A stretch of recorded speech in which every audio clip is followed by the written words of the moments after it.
Alrighty folks, we're going to go over the install of the Torqmasters locker for the Kawasaki Mule Pro.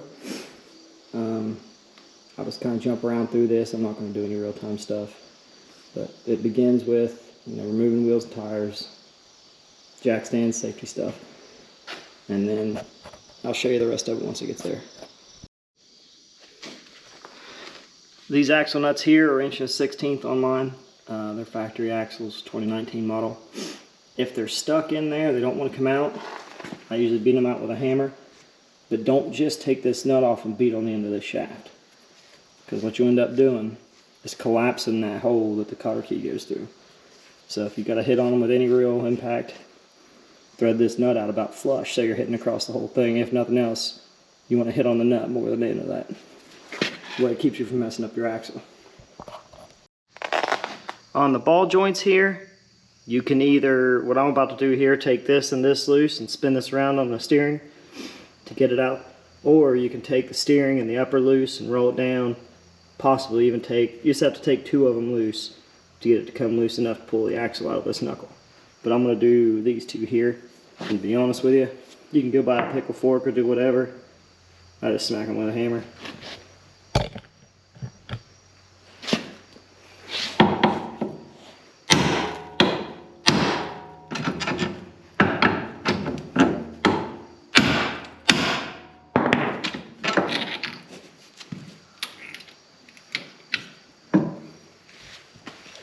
Just like that. At this point, you want to drain your differential and radiator. Check your drain plug, see if it looks particularly bad. A little bit of fuzz on it like that is just normal. Don't worry about if there's any chunks on it. Then you got to worry. You also need to pull the shock upper mount and pull the shock down out of the way. And then you need to take this hose loose from the radiator and these 2 bottom bolts. And what you'll do is you'll pull the radiator forward and the differential will come up through this hole right here. Pull right out the side.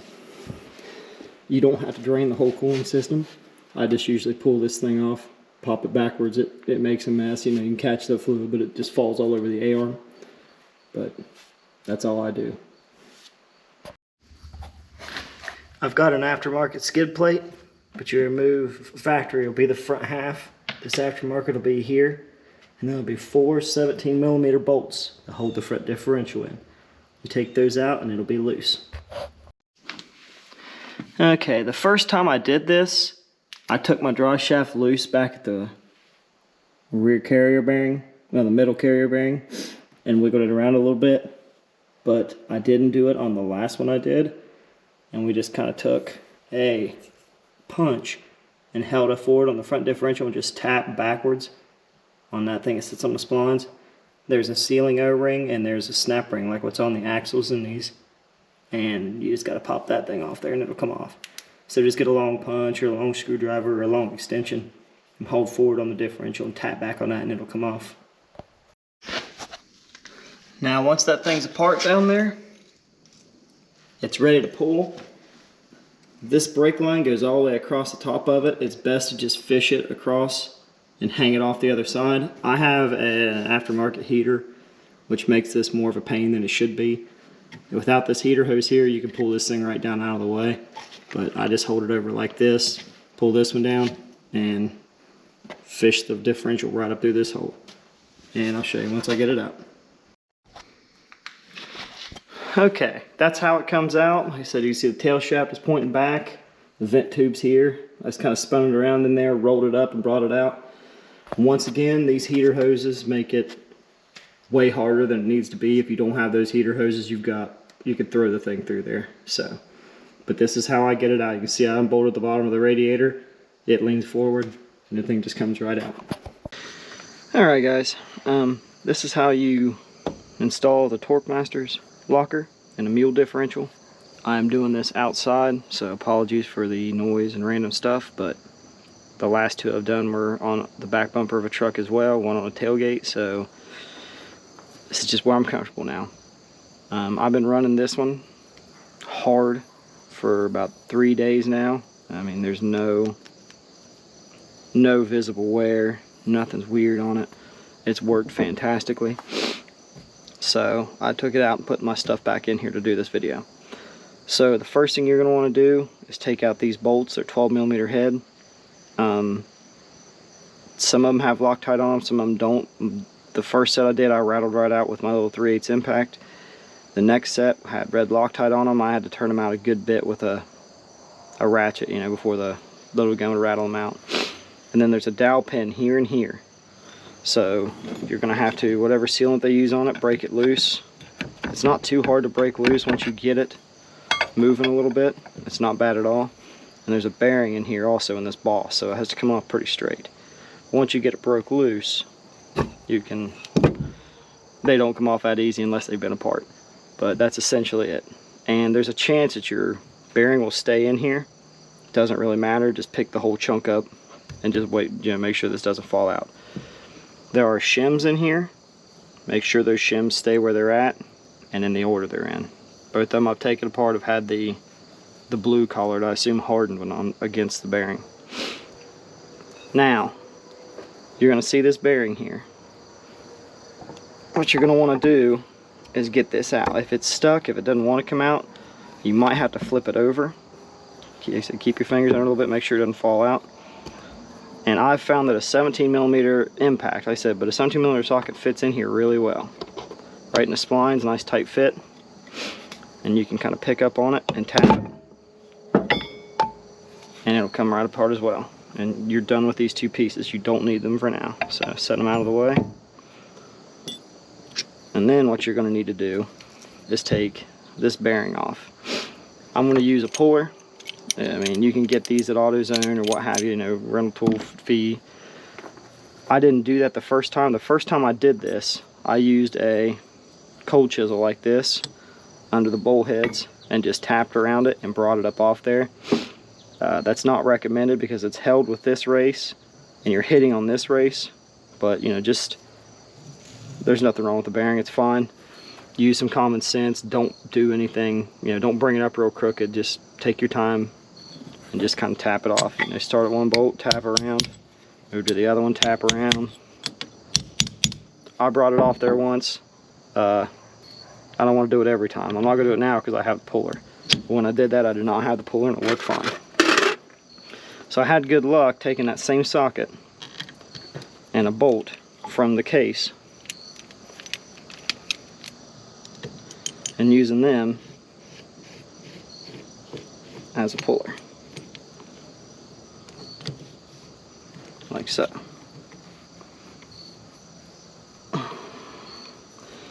Now I of course did not get my crescent wrench.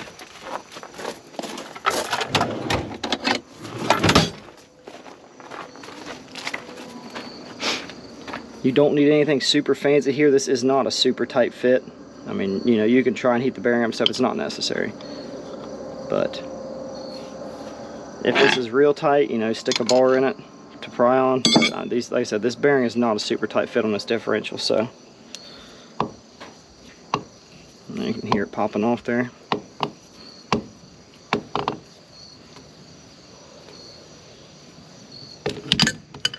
And that's that. Put it somewhere clean. And then these are held in with red Loctite factory. Both of them I've done are. I'm not surprised by it either. I'm going to put red Loctite on them when they go back together as well. I have had these apart, so they're not bad right now. I'm going to rattle them off with this, but you'll probably need to put this in a vise, and it sits in a vise very well right here. You can take this piece, put it in a vise, pinch it, and break them all loose, and then just bring them right out. They're 14mm, or 9/16 in this case.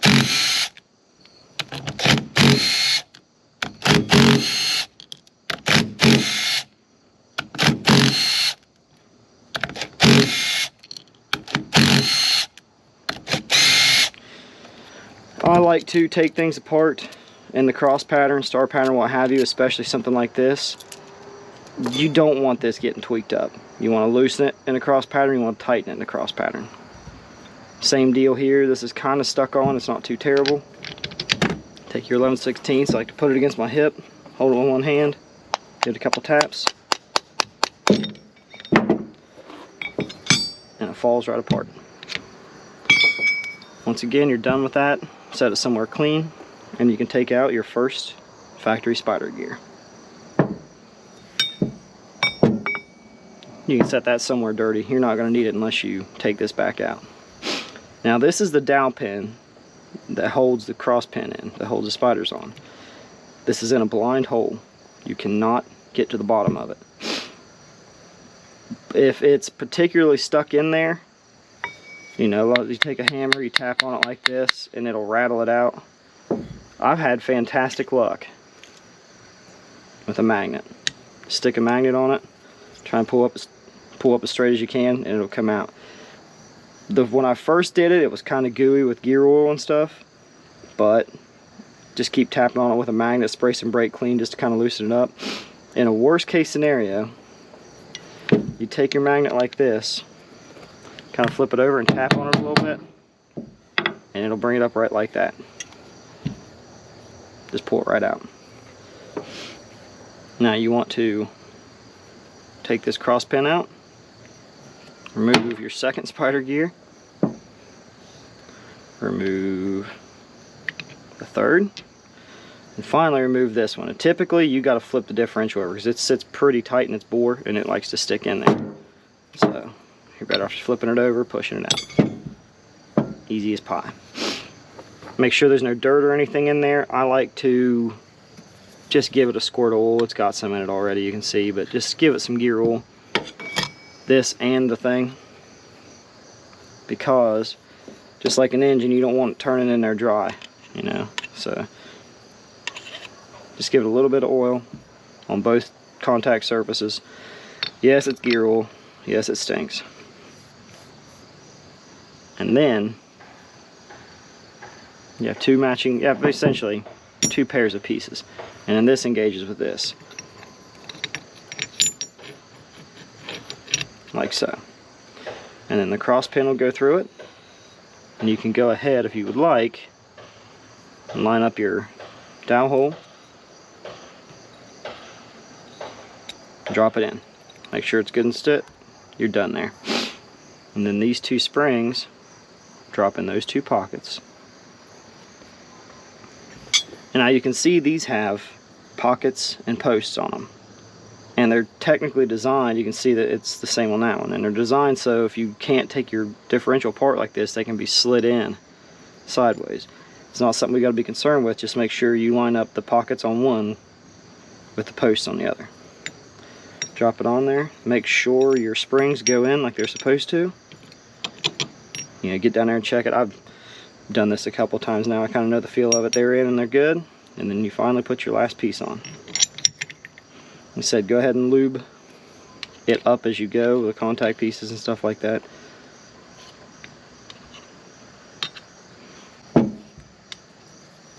And now you just put her back together. Assembly is the reverse of the disassembly, essentially. Line up these holes best you can. Just set it on there and make sure you start all the way to these.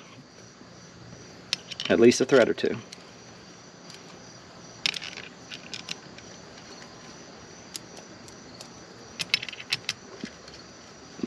Like that. Go in and get my red Loctite, which I should have had sitting on the truck already. And then at that point, before or after I suppose, but you put way too much red Loctite on them.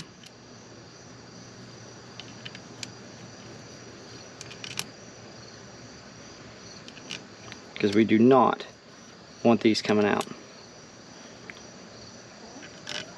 If these bolts start backing out, you're in trouble. Same with that cross pin. Make sure you get that cross pin. Thank you, that's exactly what I needed.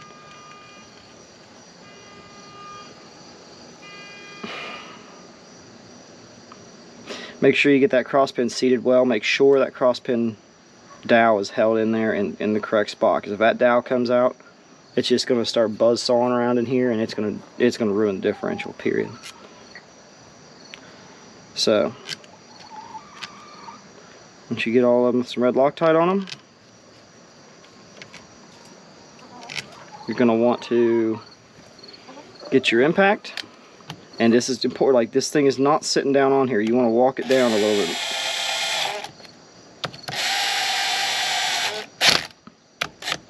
Walk it on. Make sure it goes on straight. Because you don't want to take one of these bolts and just wrench it down all the way and get this thing all kind of on there wrong and then drag the other one on. It's going to ruin all those mating surfaces in there.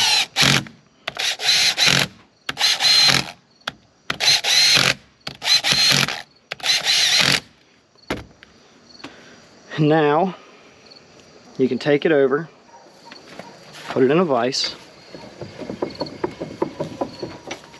preferably a clean vise, but that's what the brake clean's for. If you get dirt on anything on this while you're doing it, just hit it with some brake clean. Like I said, you don't have to pinch it with the vise because you're going to be pinching the actual locker parts. Just put it in the vise so it can't turn while you're torquing these bolts.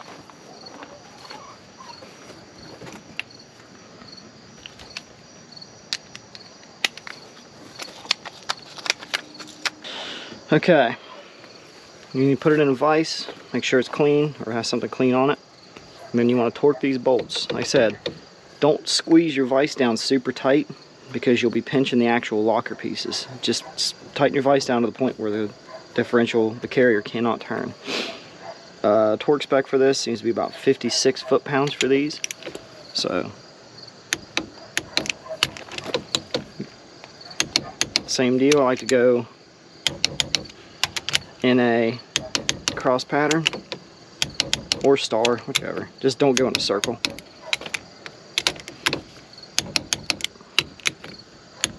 And then one more lap around to make sure you got them all.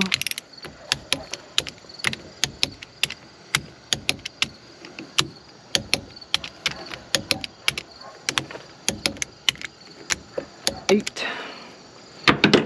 Good to go. Honestly, if they've got red Loctite on them, they're not coming loose anyway, so. Then, you bring your differential case back over. Clean it out. You're probably going to go through a can, maybe 2 cans of brake clean. I'd have at least one of them on hand. There's no, you don't want dirt in here. There's no filter. Nobody ever changes their gear oil. So whatever's in here when you finish this job is going to stay in there. So, same deal here. Mine did not have any shims or spacers here, but make sure if yours did that they're in the same spot. Helps to have a hammer or something to put under this to keep it level. Now, you just want to drop this back in without ruining your fingers, which is nearly impossible. If it's knocking around like that, it is not right. So get a hammer, tap around on it a little bit. Feels good. Same deal, brake clean. Anything you might have in it, clean it out now because you're not going to get another chance. And then you want to take the bearing you took off earlier, set it on there like this, clean off your hammer, and then just start tapping it around in a circle. Nothing crazy. It'll go on there. It's not going to go on any harder than it pulled off.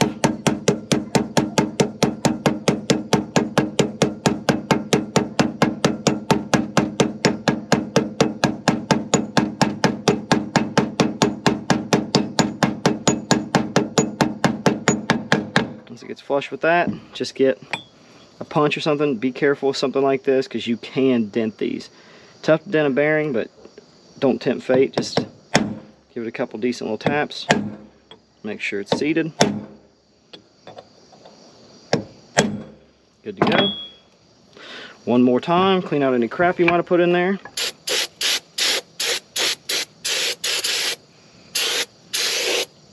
A can of brake clean is way cheaper. Like your bearings full of dirt, clean them out.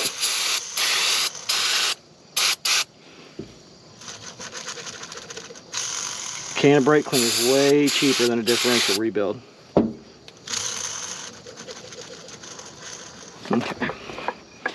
And then finally, you want to take some sealant.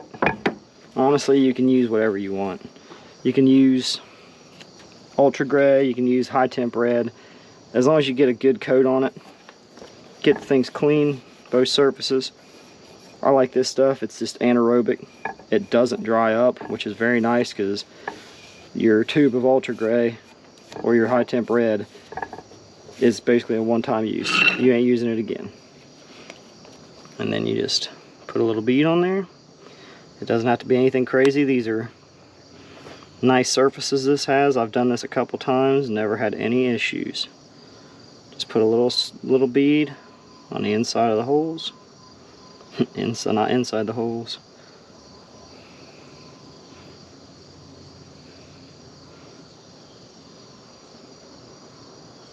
Make sure they touch, make sure there's no gaps. That looks really good. Not my best, but I ain't doing it again.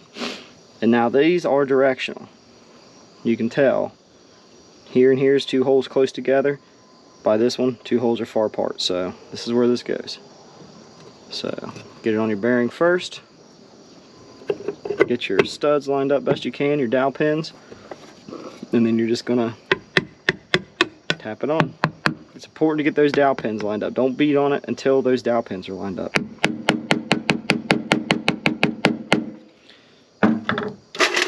After that, drop these babies in. You can torque these if you want. I didn't. Just remember, they're going into aluminum, so you do not want to start hammering on these before you've threaded them in. Thread them in a few threads by hand, because if they're cross threaded and they don't want to go in and you run them in anyway, there ain't no fixing it.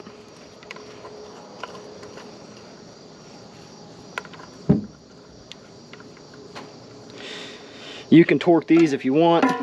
I never have, but like I said, I'll list the torque spec for them, but same deal. Tighten them in a cross pattern.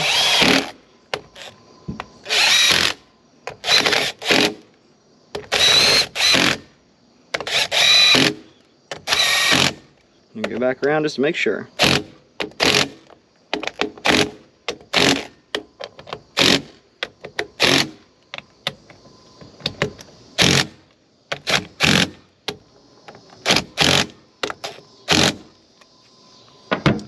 And that is all there is to it. You have a locker assembled, sealed, ready to go back in the machine, slam your axles in it, fill your coolant up, hit the trails. Appreciate it, y'all.